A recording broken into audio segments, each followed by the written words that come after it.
Hello, boys and girls, ladies and gents. It's time for another one of Big Red's Rants and Ramblings. Today I am going to rant about the insurance industry. Let's just talk about how crappy the insurance industry is. I've been on disability since the summer of 2008. Every year, I go to my doctor and I try to get my surgery approved, but the surgery that they say is best for me is considered a experimental surgery by the insurance companies. And since 2008, I've had Blue Cross, Blue Shield, they denied it. I've had United Healthcare, they denied it. I have Medicare and Medicare right now through my Social Security disability. And I have United Healthcare as my secondary insurance.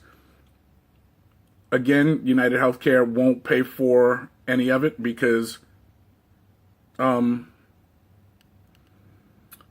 won't pay for it. They all deem it's experimental.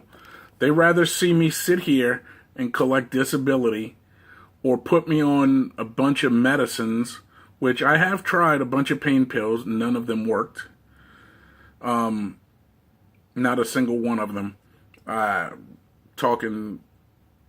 tried everything from non-addictive Ultram up to morphine sulfate tablets and everything in between. And I was as straight as I am talking to you now. Not that I was trying to get high.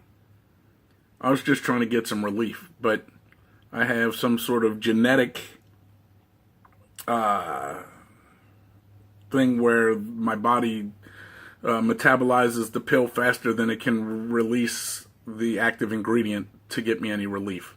But back to the insurance. My medical conditions is another story. Yeah, they deny it. But when they want their premiums, they got their freaking hand out like this. But when it comes time to pay up, them son of a bitches don't want to do it. How about let's talk about the auto insurance industry. I had an accident back in September of 2016. Woman ran into the back of me, pushed me into another vehicle. I was sandwiched between two cars, and the woman that ran into me was clearly at fault. She was texting on her phone, admitted she was at fault. Unfortunately, she was driving her brother's car. So I had to deal with her brother's insurance and not hers. That was USAA. Fuck you guys, you suck. My car still isn't fixed at 100%, and I'm still waiting on crap from them. It's been a fiasco. I finally got all the body work completed, or almost completed. They just finally approved the last part of it and sent me a check, but I have some mechanical issues and they still have not been addressed. Let's see. Let's talk about renters / homeowners insurance. I have State Farm. I've been with State Farm. I've been a customer of State Farm since I was 15 years old and I first started driving. Granted, I was on my grandparents' policy, but once I turned 18, I had to get my own policy. And I'm talking about I've had cars insured with them. I've had my first home insured with them. I had my home here in Texas insured with them. And then I had my apartment renter's insurance with them. I've had cars insured with them since I was 15 years old, now 44. You do the math. I've had life insurance for myself, for my now ex-wife, and for my son with them. But yet my apartment gets broken into twice. Not once, but twice. Once back in 2012, about 8 months after I moved in. And then again last year. Sometimes I want to say in April of last year. And now, State Farm has the audacity to want to cancel my renter's insurance if I don't get an alarm system. If I could afford a goddamn alarm system, don't you think I would have one? But yeah, they're going to cancel my my renter's insurance if I don't get an alarm. No big deal. That'll save me $60 a month. And I could go with another company, you would think. But no. Because they're all in cahoots with each other. I won't be able to get renter's insurance or homeowner's insurance for 5 years. 5 years after the last break-in incident. You know, State Farm, fuck you. You know, where's the loyalty that I've shown you guys? You know, and they're all the same. I've heard horror stories about people with Katrina, their insurance company not wanting to pay out because, oh, we don't cover acts of God, or oh, that was a that wasn't a wind issue, that was a water issue. You have to go to your flood insurance, and then the flood insurance people tell you, no, you got to go with your homeowners people because that was the wind pushed the water. So it's all a scam. They all a bunch of freaking crooks. You know what? Jesse James was a crook, but at least he had the freaking balls to use a horse and a gun to rob you, not just pencil whip you. So back to my renter's insurance. They say, oh, well, if you get an alarm system, well, then we'll continue to cover you. But I'm sure if I do get an alarm system, which I'm looking into, but so far everything I can't afford being on disability. I live on a limited income. My insurance is a freaking Glock. And if I'm home or I come home and somebody's in my house that ain't supposed to be, you better be sure they getting fucking shot. And I ain't shooting to maim, I'm shooting to kill. So if I catch you in my house and you don't belong here, you're getting blasted. And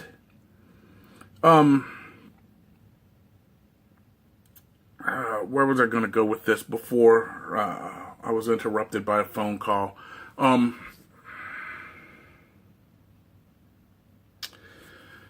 Yeah, so back to this. The State Farm wants me to get an alarm system, which, okay,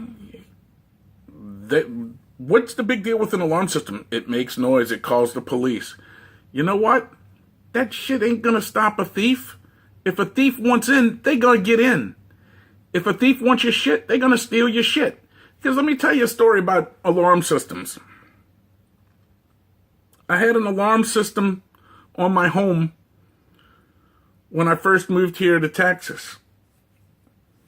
And I used to work 50 miles and 2 blocks away from my doorstep or my driveway to my parking spot where I worked.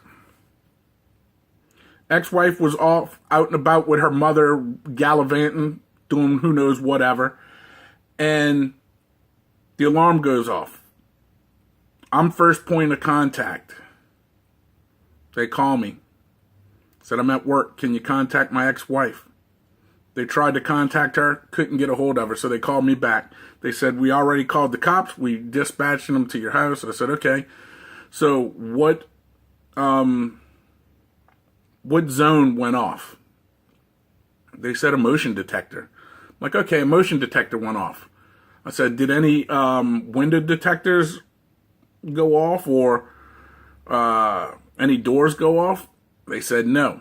So my mind starts racing. Our back door was a wooden frame that went all around, but the whole middle piece was one big solid piece of glass, and it just had like a I don't know, maybe 3-inch border around the sides, maybe 3 inches across the top and 4 inches at the bottom, and the rest of it was glass. So I'm thinking we had a glass break detector too, and that didn't go off. So I'm like, okay, they didn't break the glass. They cut the seal and pulled the glass out and went in. And as soon as you walked in, that was into the breakfast area, part of the kitchen. There was a motion detector. We had a big open area, breakfast area, kitchen, bar, and living room. And it was all one big open area. And the motion detector was up in the corner. Would have caught somebody walking in through the back door. So I'm thinking that's what happened. So I said, okay. I went and talked to my boss. And I said, hey, look, dude, my alarm's going off. They can't get a hold of my wife. I got to go. So the whole time I was, who knows how long before the alarm went off before they contacted me and contacted the police. I don't know that. But I was on the phone with them for about 10 minutes while I was still talking to my boss to leave. So I was on the phone with him for 10 minutes. Like I said, I lived a little over 50 miles away. Takes me an hour to drive that in Houston traffic. Or I should say in non-Houston traffic, just normal traffic, not even a traffic jam. And I was going a little faster than what I should have been. But I get to my house, unlock the front door, walk in.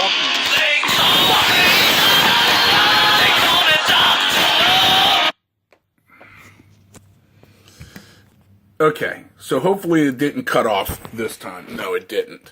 Okay, so sorry about that again. So I get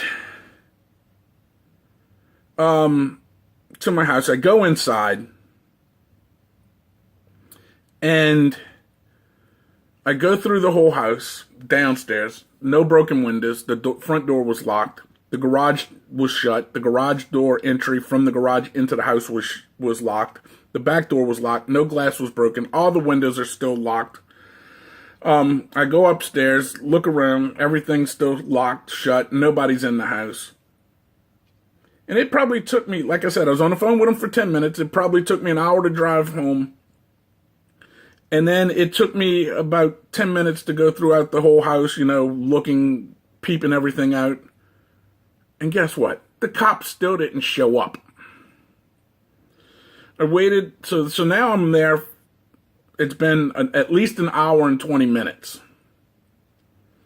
Then, I wait another 20 minutes, 30 minutes. The cops finally show up. I tell them that I went inside, that nobody was there.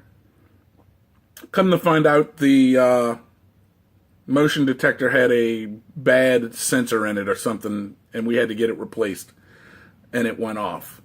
But the point of my story is, the insurance company wants me to get an alarm. Here it is. When last time my apartment got broken into, the cop said just by looking around at, what was thrown around or what was, look through, like which drawers were open and this, that, and the other, and which doors were open in the house. He said these, and what was taken, he said they weren't in your house no longer than 10 minutes at most.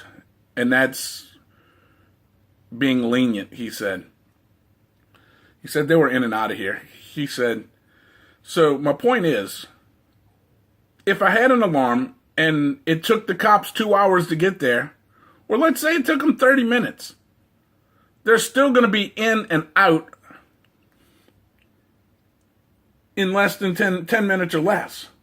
So, you tell me, State Farm, what is the point of getting an alarm? Tell me, what is the point of having an alarm? Because if a thief comes in, they're in and out in 10 minutes. It takes the cops over. Let's be generous and say they were at the donut shop up the street. It took them 30 minutes to get here. They're still going to be gone. What is the point of having an alarm system? Just take my fucking $60 a month and be done with it. The problem is, y'all want to take money in, you want to take money from the people, but when it comes time to pay out, y'all don't want to pay a dime. And because I was robbed twice, the first time for over $17,000 worth of camera equipment, video games, and the second time over $2,000 worth of guns and the rest of my camera equipment, y'all think it's a risk. You know, you have every right to conduct business the way you want, run your business the way you want, but it's very shitty that for 34 years I've been giving y'all money, but when it comes time to pay out and y'all have to pay out, oh, well, we're not going to accept him anymore because it's a risk. No, you son of a bitches are a risk. You know, if I added up all the money that I paid y'all over the years and then added up how much stuff got stolen, y'all still made out like a freaking bandit. As I said before in this video, Jesse James used a horse and a gun. Al Capone used brass knuckles, bats, and guns and to rob people. But you know what? I'll respect them more than y'all because all y'all do is use a computer and a piece of paper and a pencil to screw over the people. That's just been this guy's opinion. Let me know what you think in the comment section below. There's a subscribe bar down there. Click it, you know, when I have new content. As always, tell your ma, tell your pa, tell your greasy grandma, and share this and my other videos with your family and friends. There's a thumbs up, thumbs down button. Click one of them. I don't care which. Up or down, it doesn't matter. You're going to do what you're going to do, but I prefer these better. And thanks again for watching Big Red's Rants and Ramblings. Until next time, just take care of one another. Love one another, and I'll see y'all soon. See y'all next go round. Thank you. Bye-bye.